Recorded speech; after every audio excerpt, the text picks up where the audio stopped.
Bab 2228. Api emas.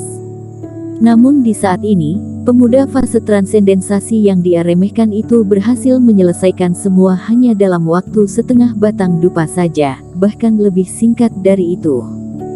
Bagaimana Erik bisa melakukannya? Willy benar-benar merasa sangat malu saat ini. Meskipun Erik tidak mengatakan apa-apa, namun dia tetap merasa seperti ditampar 10.000 kali oleh Erik. Sebenarnya, cara yang digunakan Erik juga sangat mudah. Setelah menggunakan 2 buah api suci yang lembut itu sebelumnya dan menemukan bahwa benda ini memiliki efek terhadap kabut merah, dia langsung dengan berani menampilkan Ekaristi Yandi. Ciri khas dari Ekaristi Yandi adalah aura kaisar yang dapat mengendalikan api dunia. Kekuatan ini cukup membuat api suci apapun merasa ramah lingkungan, bahkan mau menyerah dan mengikuti. Api suci kabut merah ini tentu saja tidak terkecuali. Meskipun tidak mencapai tingkat mengikuti Erik, setidaknya tidak menyerang Erik. Adapun tentang menangkap Willy ke dalam, itu karena Erik menemukan bahwa kabut merah ini menghalangi kerohanian dari dalam dan luar. Untuk menghindari orang ini melakukan apapun di luar, lebih baik meletakkannya di sisi diri sendiri. Menerobos area kabut merah ini, Erik dan Willy akhirnya tiba di tempat paling dalam dari gua dan menjumpai Fren. Fren yang saat ini tetap bertahan dengan posisi duduk bersila, namun sepenuhnya tidak bernafas lagi, jelas bahwa dia sudah mati. Kepala Sekte Tang benar-benar telah mati. Sayangnya, pahlawan generasi pertama meninggal di tempat seperti ini.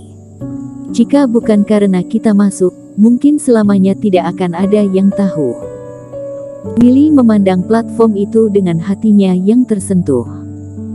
Telah berlalu 600-an tahun dan dia telah berada di sini begitu lama, dia tidak pernah melihat Fren mengeluarkan sedikit suara dan menyebarkan sedikit pun kerohanian.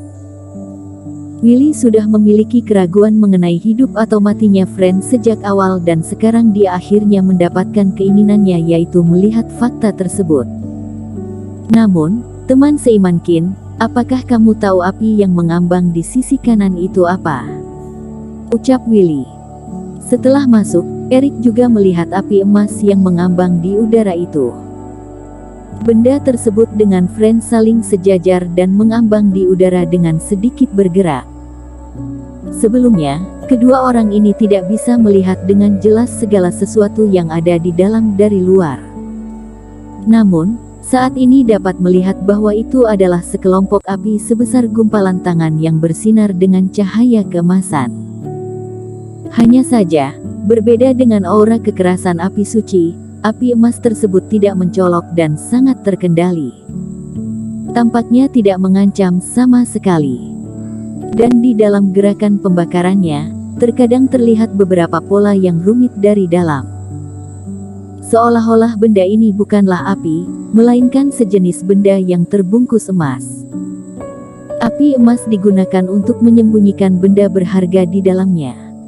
Ekspresi Erik sedikit berubah dan langsung membuah mata dewanya. Api yang bagaikan emas yang mengalir dan kuat itu seketika ditembus oleh cahaya mata dewa dan menjadi sedikit tembus cahaya. Dan di detik berikutnya, Erik melihat bahwa setelah api tersebut adalah sebuah benda persegi dengan bentuk sederhana dan banyak pola halus yang terukir di atasnya. Meskipun sama-sama ilusi, namun teksturnya bagaikan batu giok dan terdapat 4 tulisan zaman kuno yang terukir di bagian bawah benda berbentuk persegi itu. Tulisan yang diukir bukanlah tulisan zaman sekarang, namun Erik bisa membedakannya bahwa tulisan kedua adalah tulisan api. Benda berbentuk persegi ini adalah sebuah segel besar. Dengan adanya tulisan api, apakah itu segel api suci? Hati Erik berdetak keras dan langsung menyimpan kembali cahaya mata dewa. Dia terkejut seketika dan tercengang. Fren, segel api suci, api emas. Sekte sihir Wuying dan Huo Zong yang dengan panik mencari keberadaan Fren sebelumnya, bukan hanya untuk membunuhnya. Tujuan paling utama mereka adalah menemukan harta karun berharga yang paling bisa mewakili kedudukan kepala sekte partai Jihuo tersebut. Segel api suci bukan diciptakan oleh partai Jihuo, tetapi diturunkan dari waktu yang lebih lama dari zaman kuno dan asal-usul yang spesifik tidak lagi tersedia. Namun, dengar-dengar, dia dapat mengendalikan api suci langit dan bumi serta menekan semua api dari partai Jihuo. Tidak betul, menurut buku, segel api suci adalah bentuk nyata dan yang dibungkus oleh api emas tersebut merupakan segel ilusi. Dengan cepat, Erik kembali tenang. Bentuk benda tersebut mirip dengan segel api suci yang legendaris, namun bukanlah segel api suci. Segel api suci sebagai harta karun berharga kepala sekte partai Jihuo, telah terungkap berulang kali di dalam sejarahnya. Benda tersebut adalah segel besar batu giok yang nyata, bukan dalam bentuk yang samar-samar seperti ini.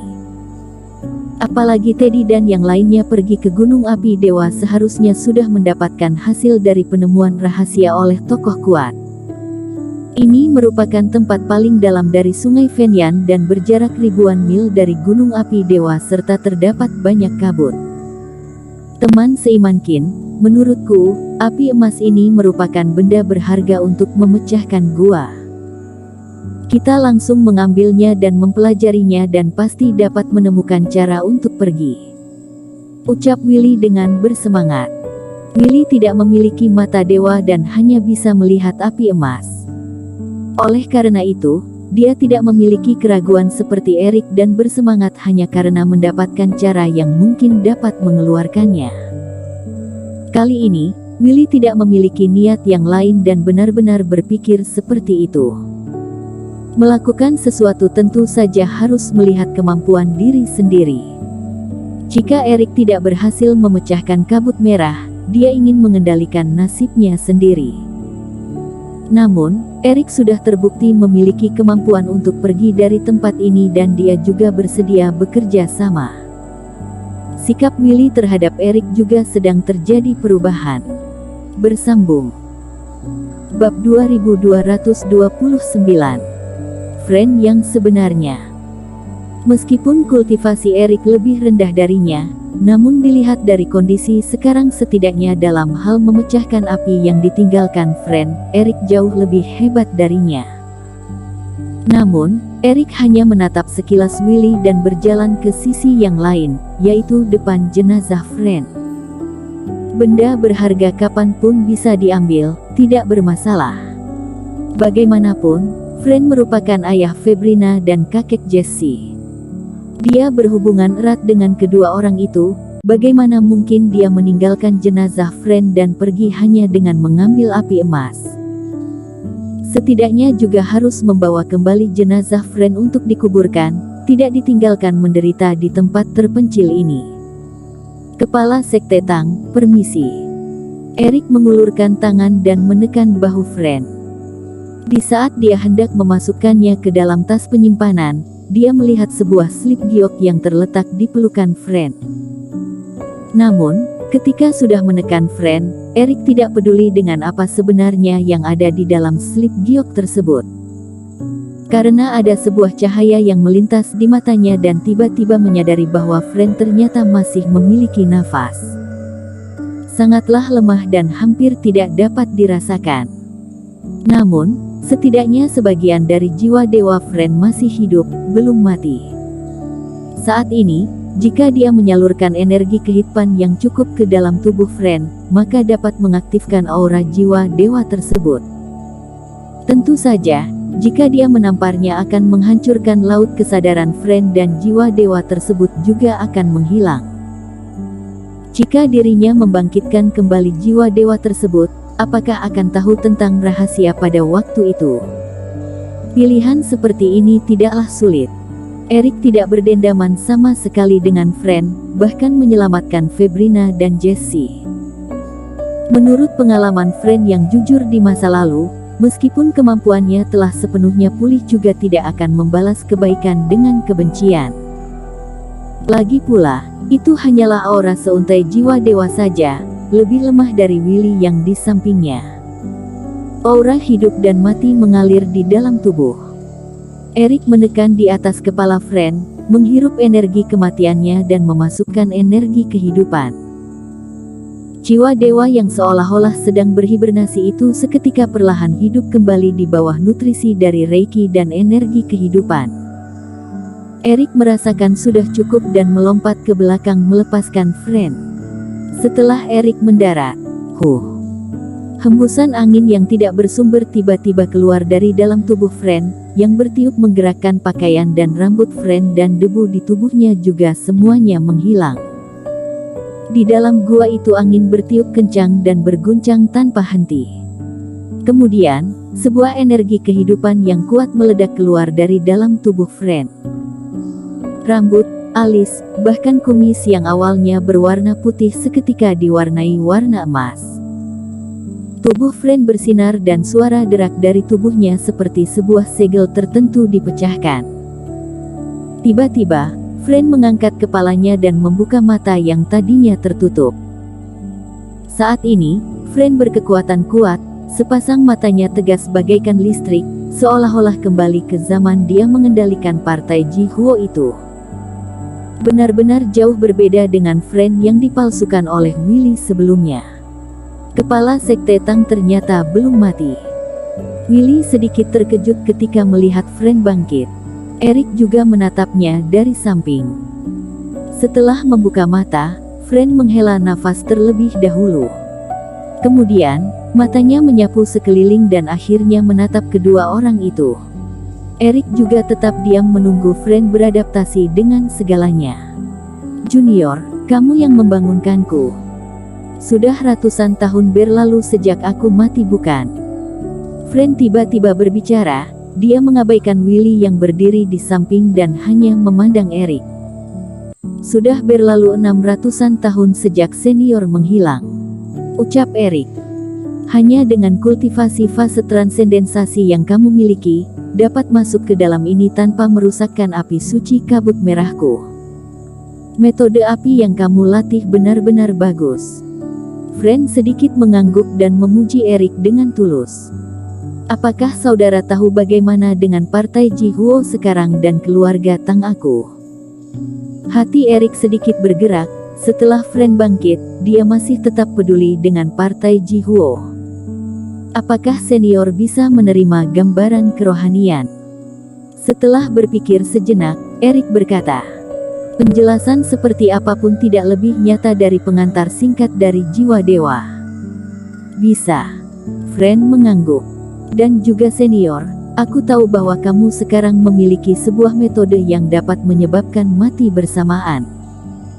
Namun, itu sebenarnya tidak perlu. Erik tersenyum dan menunjuk api emas. Setelah Fren bangkit, api emas tersebut terjadi perubahan dan Erik melihatnya. Jika aku berharap senior mati, kamu juga tidak mungkin bangkit kembali saat ini. Lagi pula, aku bukanlah musuhmu dan barang tersebut sejujurnya juga tidak pasti dapat membunuhku. Memang, aku tertidur terlalu lama dan sedikit pikun. Jika kamu benar-benar orang yang datang diutus oleh Huo Zong dan yang lainnya, kamu tidak akan menyelamatkanku. Aku pernah dikhianati oleh orang yang paling dekat. Rasa kewaspadaanku menjadi lebih kuat. Semoga saudara dapat memakluminya. Fren tersenyum dan menghilangkan perubahan dalam api emas. Kemudian, Erik mengeluarkan gambaran dan informasi tentang partai Jihuo, Febrina dan yang lainnya dari laut kesadarannya. Lalu mengirimkannya kepada Fren. Melihat semua itu, Fren tidak berbicara untuk waktu yang lama. Perubahan hidup selama 600-an tahun. Perubahan partai Jihuo, nasib keluarganya, meskipun dia bersikap teguh dan sudah menebak, bagaimana dia bisa langsung menerimanya dalam waktu singkat. Bersambung.